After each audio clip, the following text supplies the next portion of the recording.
Before I bake the maps, I'm gonna export out this base mesh because the base mesh has been changed because there's a sculpted detail added on top.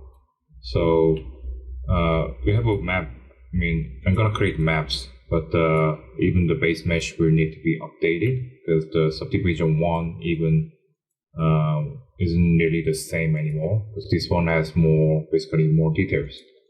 So I can export out one at a time by clicking export and then set the destination, and you can basically export them out as OBJ.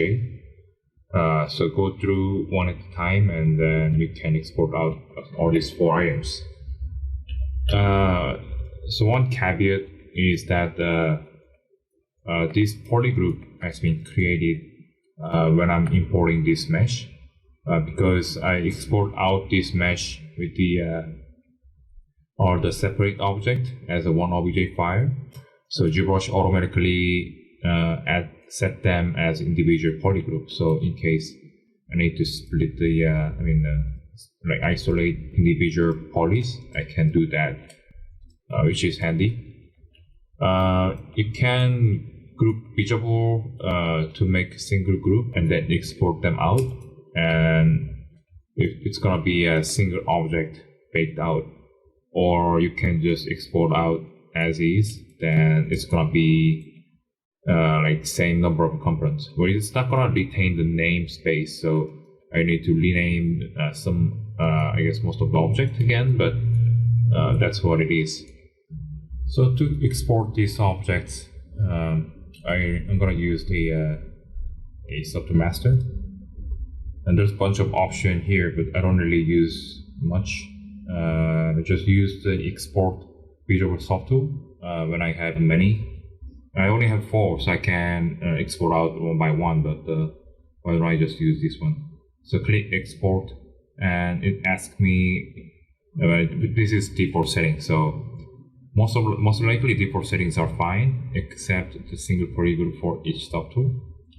I was explaining about this poly group, what it's gonna be when it's exported out, but it's actually not the case for the single object. For example, like head, which will be most likely a single geometry. And if you have a poly group, then it's gonna give you a broken geometry later. So those kind of a single object, make sure there's no poly group. But this is the like basically multiple objects are merged as a single subtool. So this will be fine if I click it, but I will just export it out as is.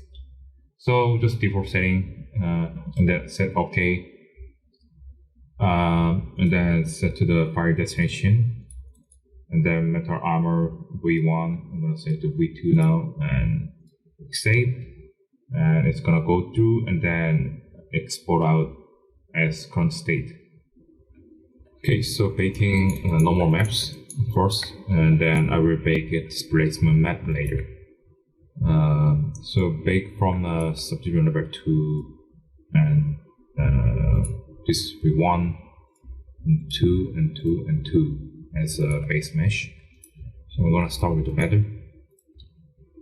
So go to G plugin and multi-map exporter, which is somewhere in the middle, multi-map exporter, and then check the normal map on. I think displacement is the default.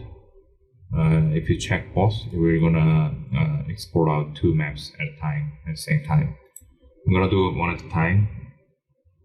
So check the normal and map size 4K refine, can increase up to 8K, but should be good with the 4K. And by the way, the 4K is sort of an industry standard, so just an FYI. And then flip V is default. Make sure to turn this on, because ZBrush always like flip vertically when it's imported in. So make sure kind of flip again to export it out. Map border is something that's gonna shooting from the geometry border, I mean the UV share border to outside. So this means that there's a 4 pixels goes out. File names, make sure check to the UDIM because that's what I'm gonna use. Can go with the like custom, not sure off on not sure what that is, but UUVV is something I think that ZBrush using, and then U like after, and then VV like after is something that Mudbox use.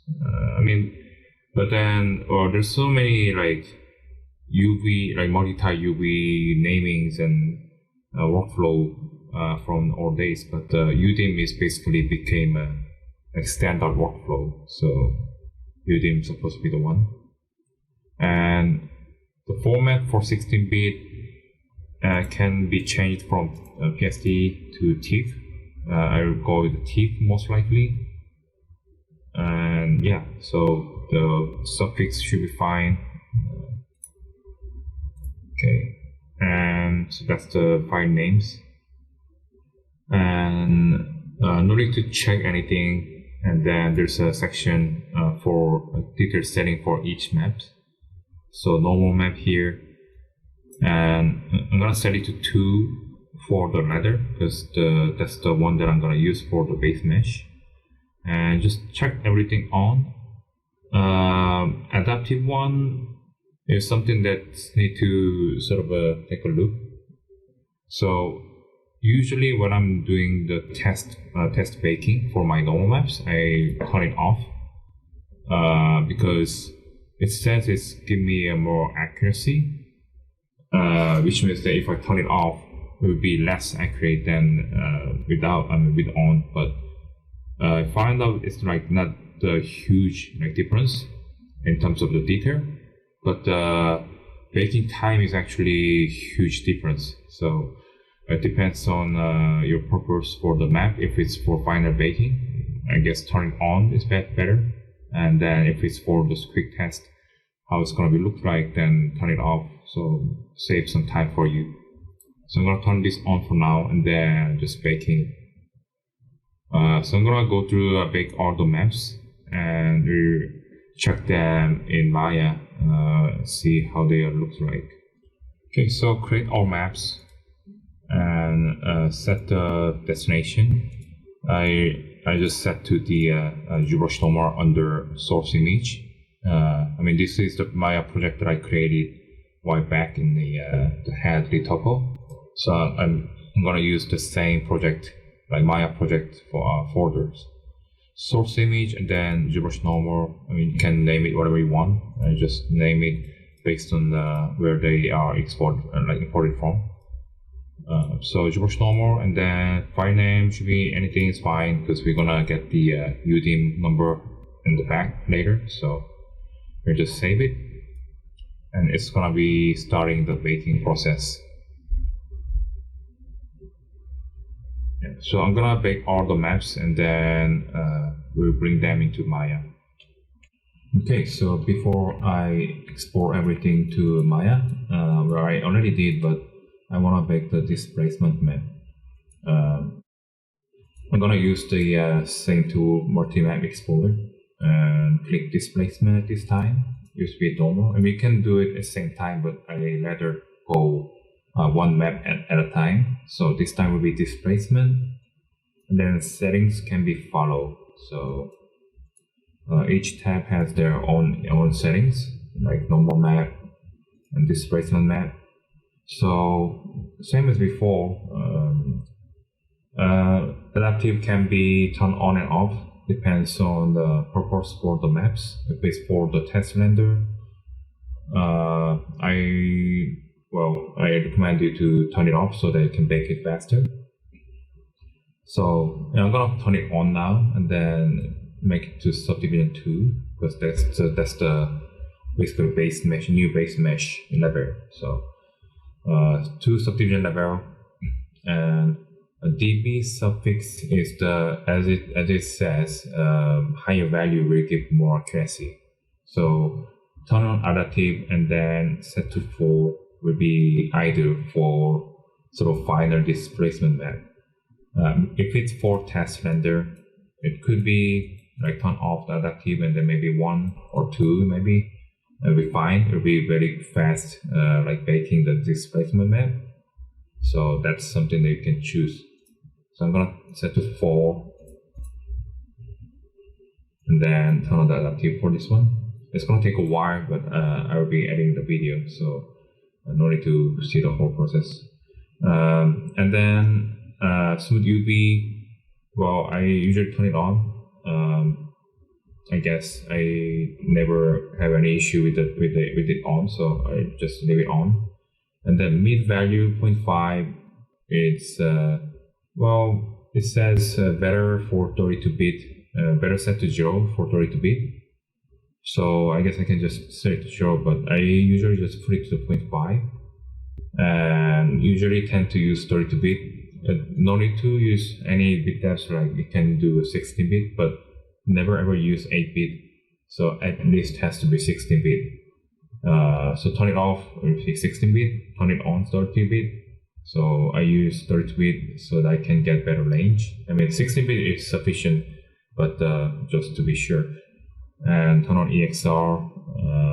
So yeah, I mean, this is just file format. But this is basically my settings for making the displacement map. Yeah, so if I create all maps, it's gonna start baking the displacement map for the hour. So I'm gonna do all the same thing for the rivet, and then the ladder, and then the gold ornaments. So I'm gonna get all the maps with the UDIM number. So let's start every setting for displacement map and create all map, and then set the file destination and create new folder, and name can be anything again, but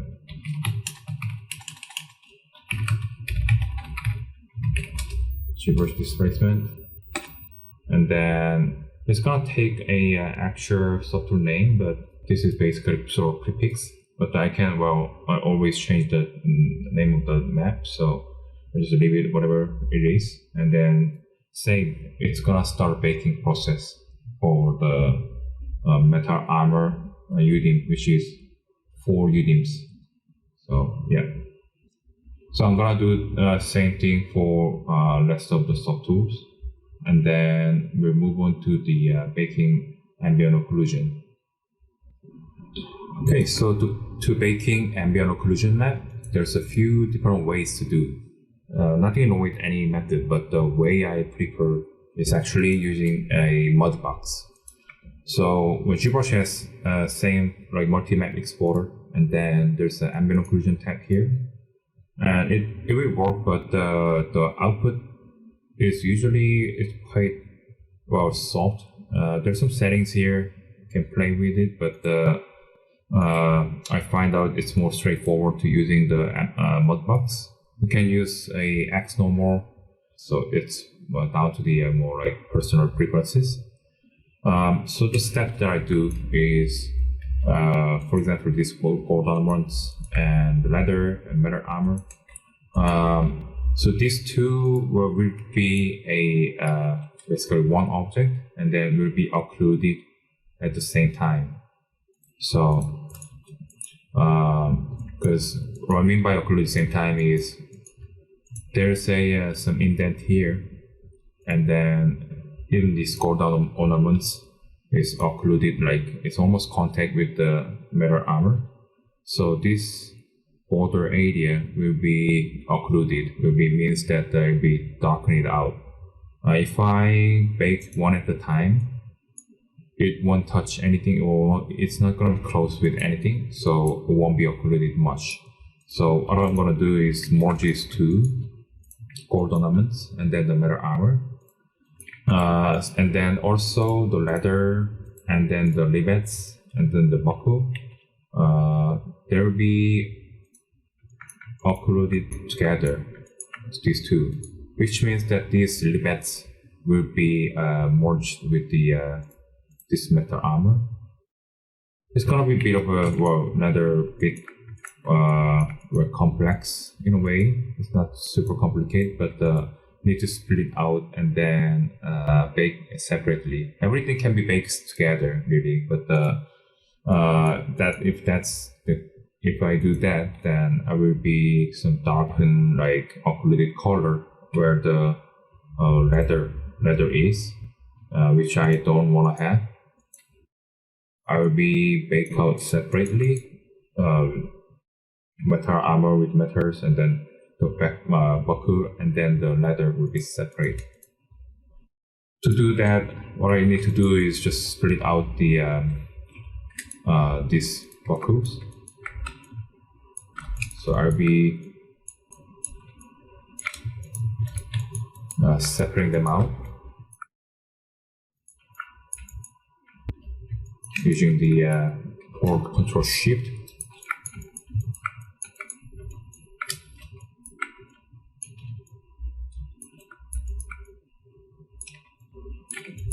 And then just hide them all for now.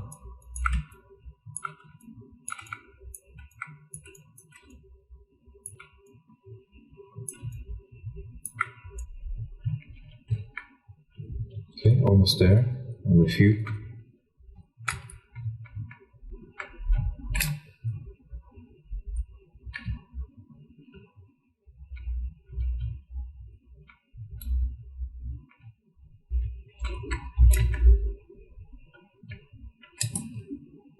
Alright, so I'm gonna click Group Visible under Polygroup and Group Visible.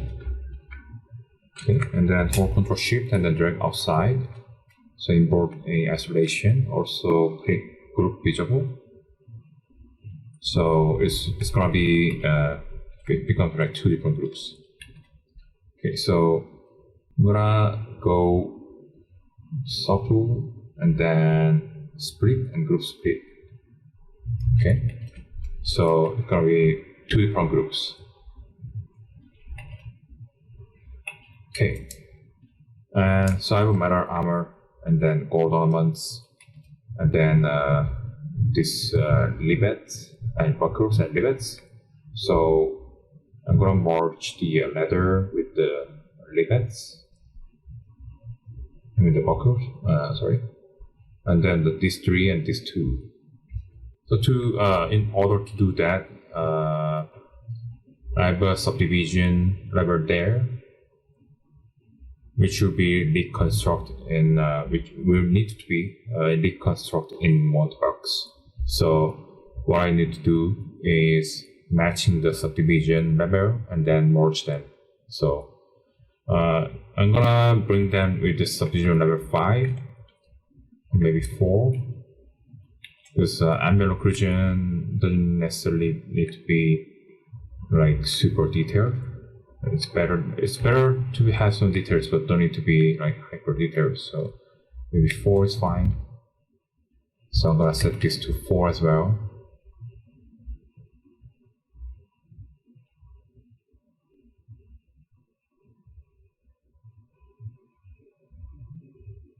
So 4 and 4, and this one also 4. So I'm gonna merge these 3. So merge down. Make sure click the UV button on. So otherwise the UV can be missing during the merge process in ZBrush.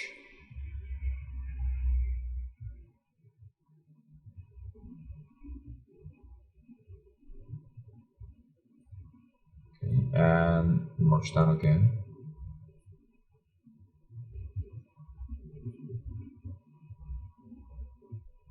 Right, so all the metal pieces are now merged, and then I'm gonna just export this out. Before I do, I'm gonna merge these two as well. So this one is a bit lighter compared to the metal. So maybe 5. Yeah, let's go with the 5, and also 5. And then merge down. So make sure UV button is on, and merge down. Okay. And then export this out. I'm gonna name this AO.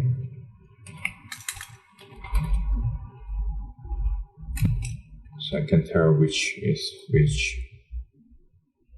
Okay, and this one as well. So export and Armor AO. Yeah, so I'm gonna import them into the Modbox and then continue baking ambient occlusion maps. Okay, inside the Modbox, I'm gonna open up the obj that I exported out. Okay, so here's two files. We import one at a time. So Armor first. Oftentimes it gives me an error like this. Means that those vertices are like too close. There's a certain threshold. It's usually not a good idea to like delete or change the mesh. So it's better keep all, because some of the edges are too close, became too close because subdivided too many times. But we're gonna have to reconstruct the lower subdivision, so we shouldn't change anything from what it is. So keep all and just say OK.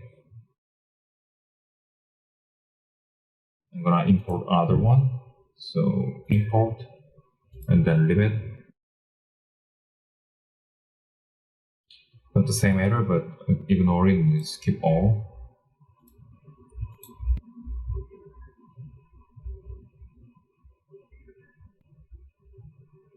Okay, so I got all the meshes. So first of all, I'm gonna go over and then check everything's there.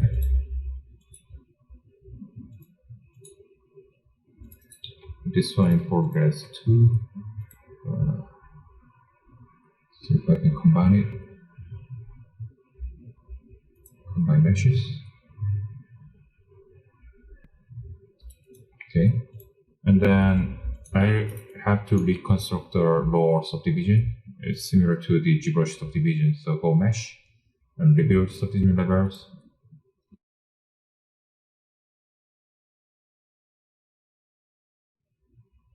Okay, so I found 2 lower subdivision levels, which is good. So hit page down to go up or down. And page up is going up the higher subdivision.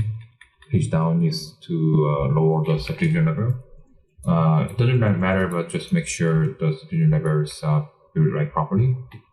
And then hit W will be displaying the wireframe, like so. And another one will be the ladder. So same thing, mesh and rebuild subdivision levels.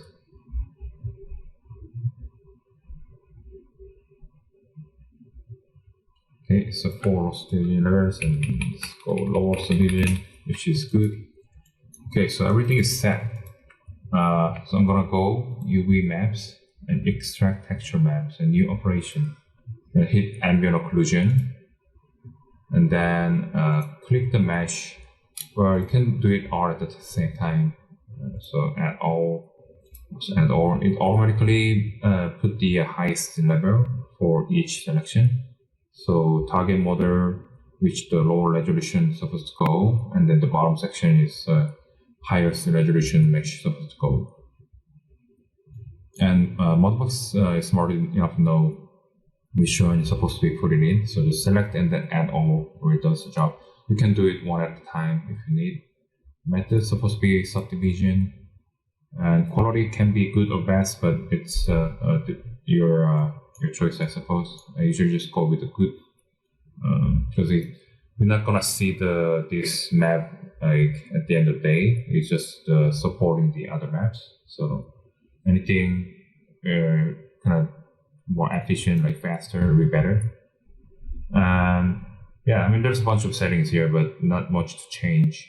Just image size to 4K, anti-aliasing set to the whatever works. I just set it to off. It doesn't matter much.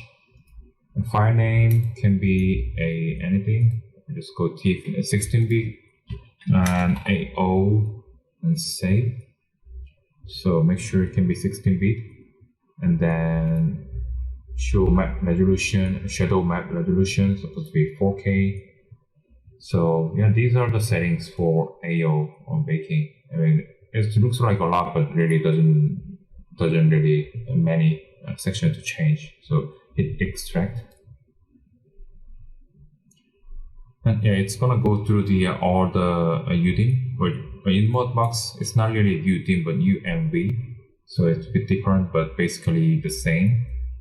So since it's not a UDIM but U and V, it's kind of different term, like different naming. So we're gonna have to manually change the name later. But it's those 4 tires are like basically empty. We're gonna reserve it for the body and face. So those are skipped, and then start baking from the armor, which is the U1, and the V2, which is the second first tire. Yeah, so it's gonna take some time. I'll be skipping this, and then we'll be back to Maya to check the AO maps and the normal maps.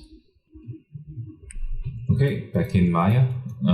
So I'm import the meshes that I exported out from ZBrush.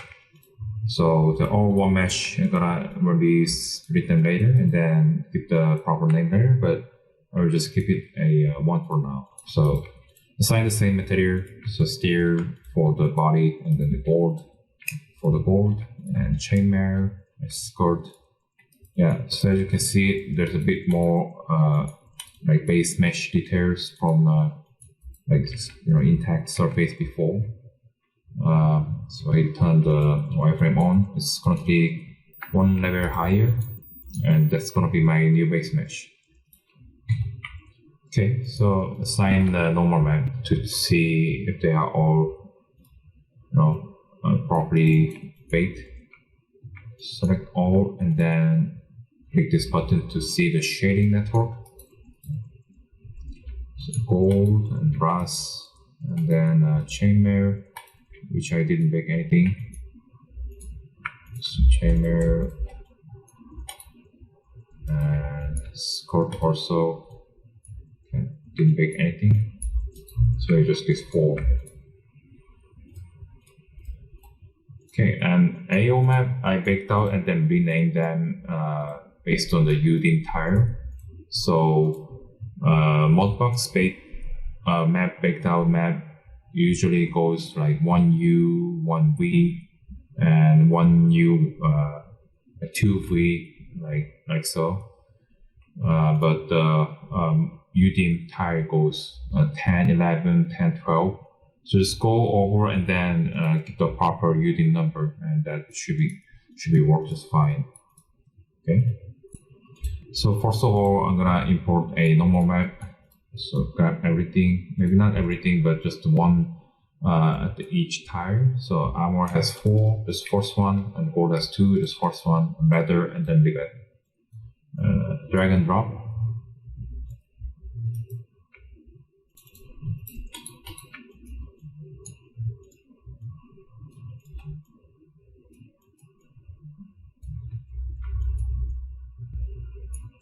Okay. And yeah, they is supposed to set to the law, which you can find in somewhere in the bottom. I'm using AC's workflow, so I have a bit more than maybe the default Maya, but those kind of utility maps should supposed to be set to law and should work fine. So gold ornaments, spleen. I mean, I'm going to use the AI standard material for final render later. This is just only for preview. Okay, and drag and drop to the map and on the bump and normal mapping, and then set the bump to the node to the tangent space normal. And then make sure UV tiling mode change to the UDIM. And then generate preview. So hit generate preview. We'll make a temporary maps for the 2 tiles. So that's only valid for current section. So if you reset the Maya, you have to bake preview again. The rivet and buckle will be the brass. So we put this one to the maps and then change to the tangent space normal. And leather can go bottom there. And these are only one tile each, so I don't need to switch to the UDIM. I can just, set to the off, or I can still set to the UDIM. It doesn't really matter much. Still, so you can go to maps and then tangent space, and then set to the UDIM and generic preview. Okay, so all set.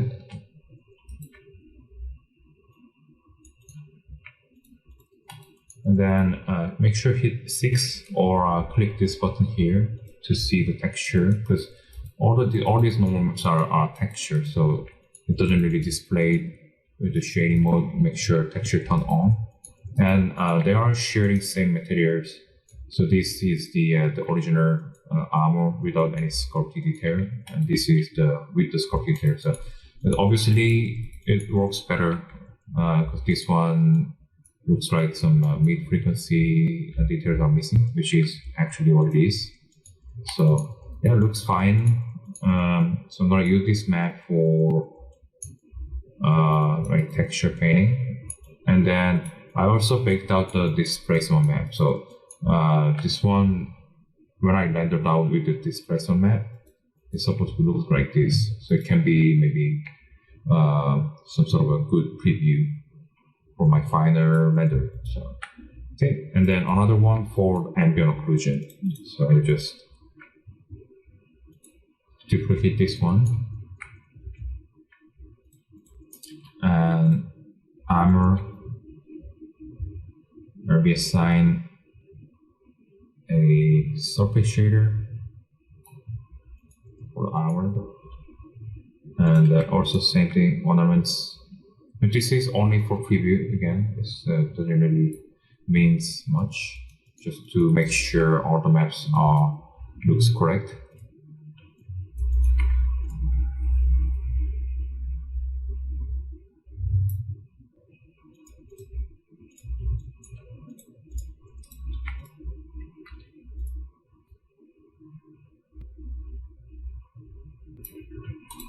Okay.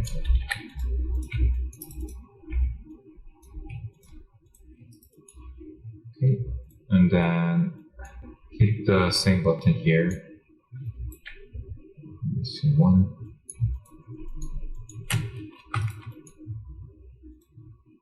Okay, so I got 4 shader. So I'll be drag and drop the same maps. Create each one, gold, and leather and billets, and drag and drop.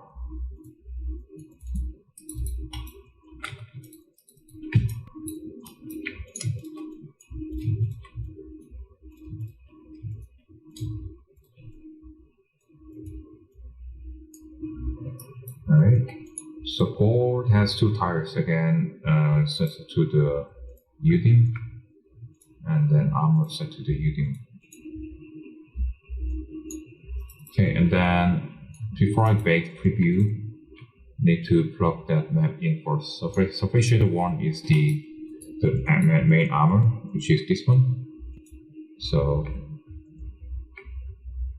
armor AO can go out color and then generate preview, so it displays properly. And then the gold strips is 2. So gold can go here, and the leather will be 4, which is this one. And then this is the last one. Lastly, generate preview, and then yeah, so this is what it is. There seems like some artifact here, but I think it's just a preview issue. So actual map should be fine. So I'll try plug this into the substance painter and then see they are all working. And in viewport, there looks looks fine. So everything should be set for painting.